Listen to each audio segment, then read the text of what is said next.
So hello, I'm Gabby. I'm one of the yoga teachers here at Fitness First. I've been teaching yoga for many years now, and I'm going to show you a couple of quick poses or asanas that you can use if you need an energy boost. So we'll start with the basics. This variation is a variation on Urdhva Dhanurasana, which is a back bend. Back bends are designed to open the heart and are really stimulating and energizing.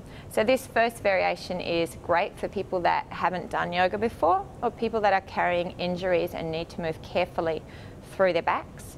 And then I'll show you the full variation for those of you that have a regular yoga practice and don't have any back injuries. So we start by lying down. It's important when you lie down that you lie down with control. So the feet come in beside the buttocks, feet about hip width apart, and the control then comes from the hands. So you roll down one vertebrae at a time until you're lying all the way flat on the mat. Make sure that your head is still, that your chin is tucked in, and that you can feel the length of your spine along the floor. Make sure that your feet are in as close to your buttocks as possible. If you have the flexibility to, you can bring your hands to your ankles and measure out this way.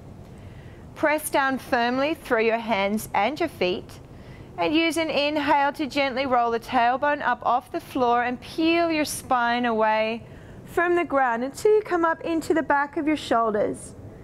Ensure that you're still pressing into your big toes and that you're gently squeezing your knees to keep them aligned over your ankles.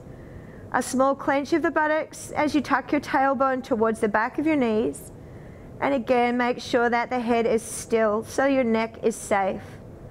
You can breathe for 3 to 5 rounds here, breathing if you can with Ujjayi breath, the breath with sound. When you've taken your rounds, and you're ready to come down, roll down on an exhale.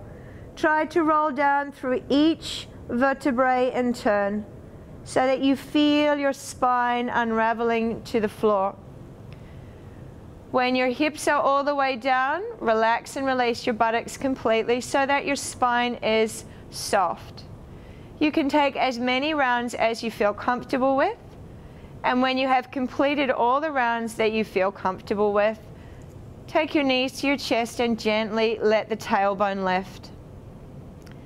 So that's if you are new to yoga or if you are working with back injuries. If you have a regular yoga practice and you feel comfortable with the full Urdhva Dhanurasana, the setup of your feet is the same. Feet hip width apart, press into your big toes, knees aligned over toes, chin tucked in, and the back of the head long against the floor. The arm lines will change as we bring the hands up. You tuck your fingers in just at the top of your shoulders and place the heels of your hands on the floor. Using an inhalation, push firmly into your feet and come onto the top of your head.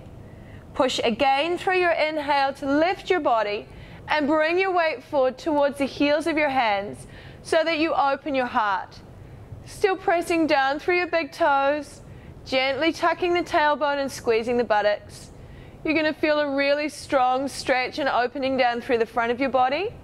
And you may well feel quite a rush through your heart as you open Anahata, the heart chakra. Breathe here for 3 to 5 breath cycles, working with Ujjayi breath. And when you're ready to come down, you must tuck your chin in. Gently bend your elbows until you come into the back of your head and shoulders.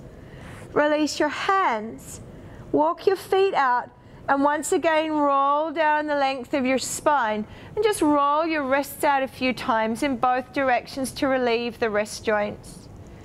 Make sure that you take at least 2 to 3 resting breaths in neutral before you take the exhale and hold your knees into your chest.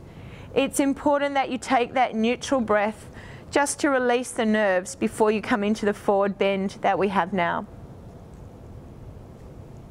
And that's your energy.